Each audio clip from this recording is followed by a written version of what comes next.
Nunca vi uma pessoa realmente bem-sucedida que teve uma boa vida social aos 20. Entre os 20 e os 30, você está numa fase estranha e poderosa ao mesmo tempo. Você tem energia, vigor, força física, a mente ainda está fresca, você saiu da escola, talvez esteja na faculdade, e, de repente, enxerga um monte de oportunidades na sua frente. Dá para sentir o seu potencial. A vida parece entusiasmante. É como se fosse o começo, mas não é bem o começo. É o ponto em que tudo aquilo que você preparou por anos finalmente vira vida real. Só que também vem o lado difícil, porque agora você tem que construir a própria vida. E isso exige habilidade, exige conhecimento e exige dinheiro. Não tem como fugir. Essa fase é desafiadora não só porque você precisa se profissionalizar, mas porque hoje existe um volume absurdo de distração. Tem amigos ao seu redor com desejos e ideias o tempo todo. Vamos fazer isso, vamos fazer aquilo. E dependendo do tipo de amigo, isso te puxa para longe do foco. Às vezes, até a família puxa. Mas, principalmente, hoje existe o maior distraidor possível, bem na palma da sua mão. O celular, o computador, a internet. E aí entra a avalanche, redes sociais, jogos, pornografia, mensagens, notificações, estímulos em segundos, fácil, acessível. O erro de muita gente nessa fase não é ter vida social. O erro é não entender as fases da vida e, por isso, acabar não focando na coisa certa, na fase certa. Você não precisa conhecer todas as fases da vida como se fosse um manual, mas precisa entender o seguinte: a fase entre os 20 e os 30 é, em geral, o pico do seu poder físico e cognitivo. E a realidade é que você precisa de dinheiro para sobreviver nesse mundo. Se alguém fala que não precisa, está mentindo para você. E mentindo para si mesmo.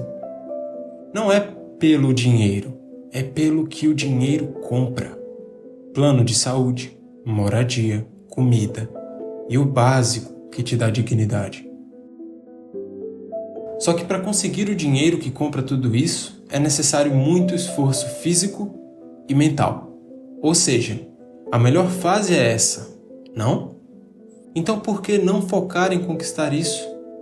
Você tem, essencialmente, 2 caminhos para construir sua base financeira. Número 1, emprego/carreira. Número 2, negócio/empreendedorismo.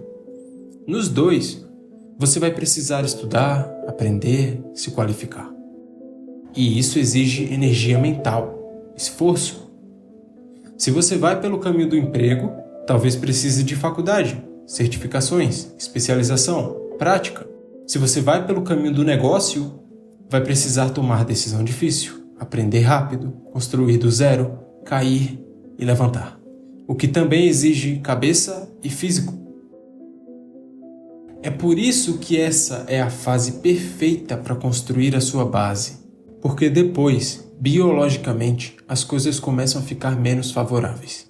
No geral, a partir dos 30, 40 em diante, existe um declínio gradual de capacidade cognitiva e força física.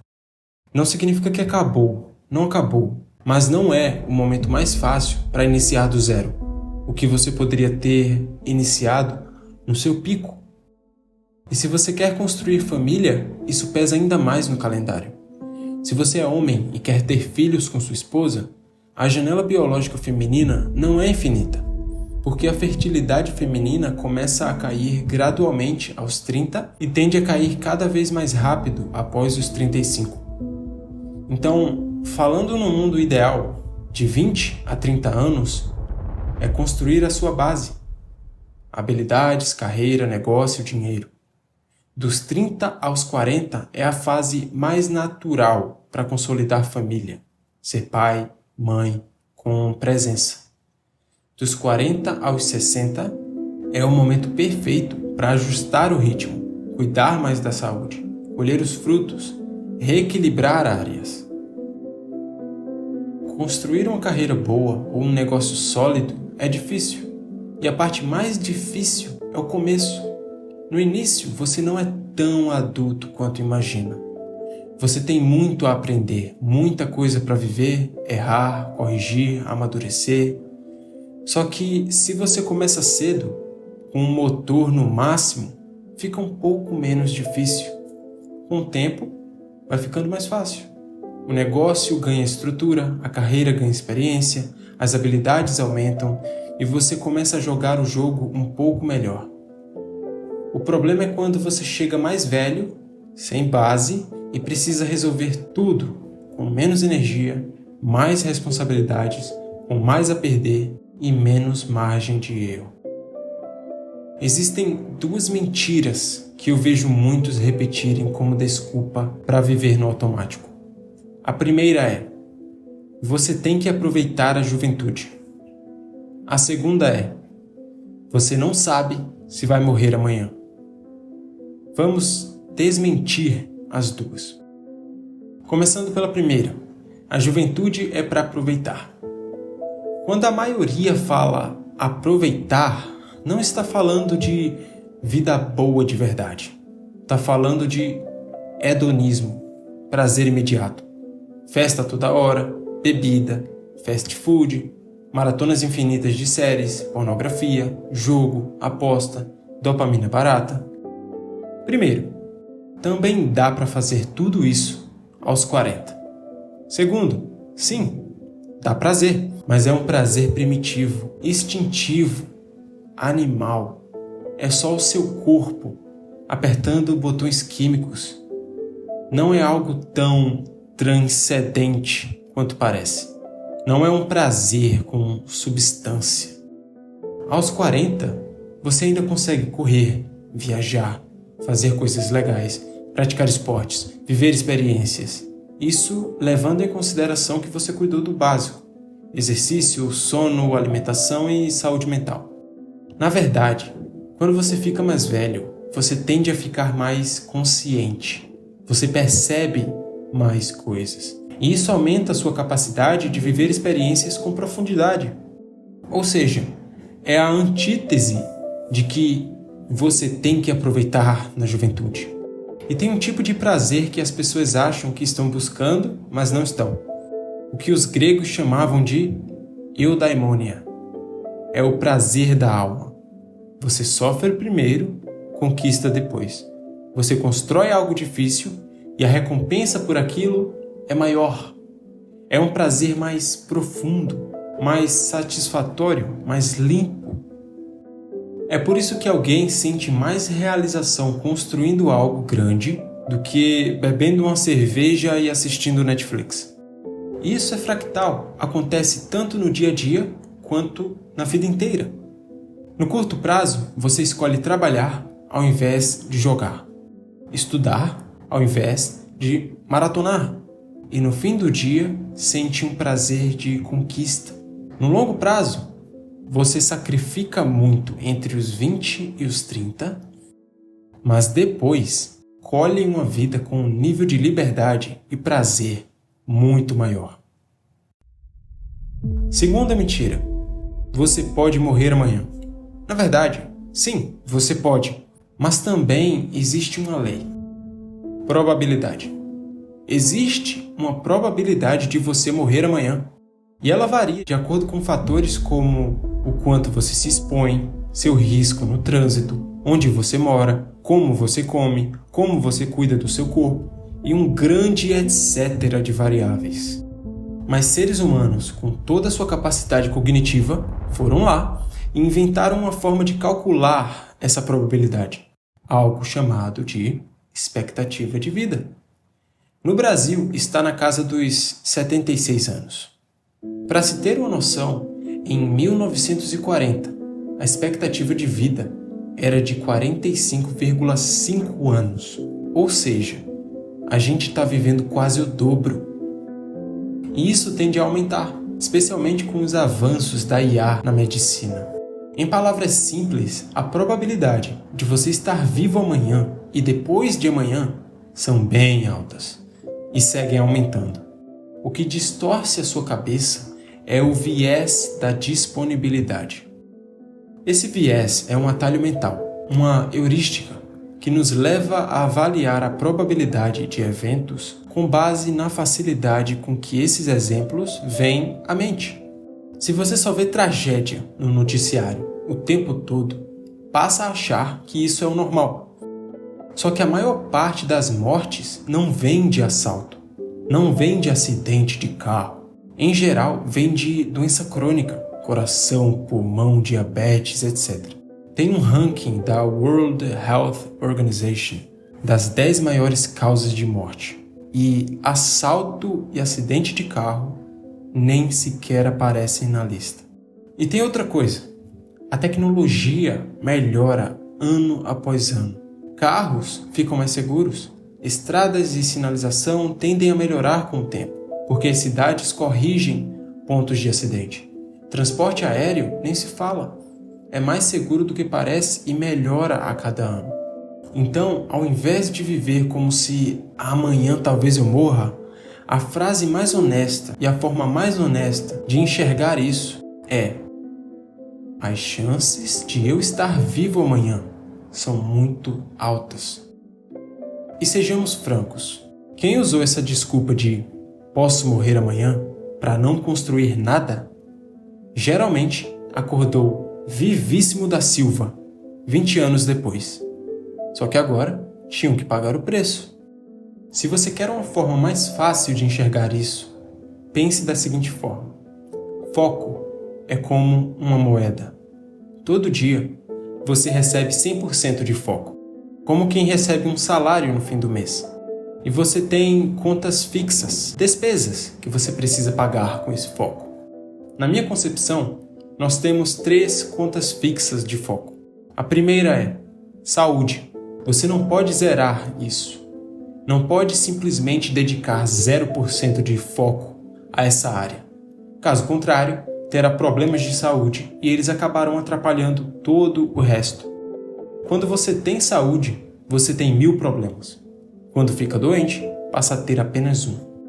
O básico funciona: exercício com frequência, as famosas 8 horas de sono e uma boa nutrição. Isso nem demanda tanto foco assim. A segunda conta fixa são relacionamentos essenciais. Você não precisa ter muitos amigos nessa idade. A maioria dos jovens está mais preocupada com prazeres imediatos, hedonismo. Em outras palavras, amigo é sinônimo de distração nessa fase. Mas sempre tem aqueles que querem de fato crescer com você e te puxam para cima. Normalmente são poucos, mas esses valem a pena continuar. Você precisa manter relacionamentos. Mentalmente, isso te mantém equilibrado, alegre. No fim das contas, somos todos humanos e nascemos para o contato social. Nos faz bem. Nessa fase, o ideal é manter família imediata, parceiro ou parceira, se tiver, e poucos amigos muito próximos. Aqueles que não queiram te arrastar para a rua todo final de semana. A terceira área, que é essencial, é significado, sentido. Eu prefiro chamar de sentido, não de espiritualidade, porque cada pessoa define espiritualidade de um jeito diferente. Se você perguntar o significado de espiritualidade a 10 pessoas, terá 10 respostas distintas. Algumas dirão Deus, outras dirão religião, poucas dirão transcendência, e por aí vai. Mas se há uma coisa que todas elas sentem, porém não sabem articular em palavras, é que tem a ver com significado, com o sentido de estarmos aqui. É a busca por entender a realidade. Talvez você ache que só vai se preocupar mais com isso quando for mais velho, porque vê muitas pessoas velhas se preocupando do nada com essa área. Entretanto, acredito que precisamos dedicar uma parte do nosso foco a isso desde cedo. Como seres humanos, somos construídos para buscar metas. Neurologicamente, funcionamos assim. E um pré-requisito para buscar uma meta é uma razão. O bebê chora porque quer leite. O adolescente birra porque quer atenção. Você está assistindo esse vídeo nesse exato momento porque quer descobrir a maneira ideal de passar pelos seus 20, 30 anos. Consciente das razões ou não, elas determinam se vamos perseguir o objetivo. E qual maior razão que aquela que vai além do físico e do emocional? Se você não busca sentido, você vive no dia a dia sem saber porquê. E isso te esvazia. Você se torna nihilista e passa a acreditar que nada importa. Isso te faz cínico, pessimista e sem brilho. Portanto, dedique tempo a buscar o sentido da sua vida. Isso te dará mais motivação para viver e afetará positivamente todas as outras áreas. Tendo pago todas essas 3 contas fixas, o resto do foco deveria ir para sua carreira, profissão, negócio, habilidades, dinheiro. E com o tempo, você ajusta os volumes desse orçamento de foco. Quando virar pai ou mãe, você aumenta o foco na família e reduz o foco no trabalho. Quanto mais envelhece, mais você aumenta o foco na saúde. O sentido vai mudando de volume conforme a fase. Mas, entre 20 e 30 anos, o volume maior de foco deve estar na construção da sua base financeira. Traduzindo tudo isso de forma mais pragmática para a vida real, você tem 24 horas. Você dorme 8 horas, sobram 16. Refeições, banho, se arrumar, rotina, digamos 4 horas para isso tudo. Sobram 12 horas. Daí vem o trabalho / estudo, mais 8 horas. Te restam 4 horas livres por dia para dedicar a qualquer outra coisa. E eu nem sequer mencionei transporte. Agora olha como é fácil perder essas 4 horas.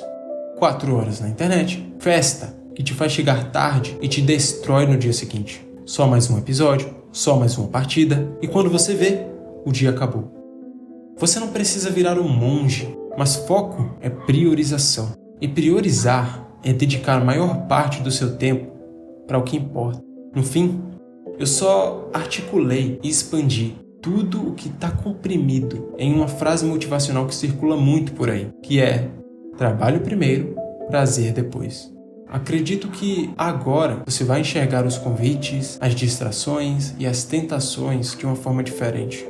Acredito que agora você entenda o peso de se dedicar a uma área.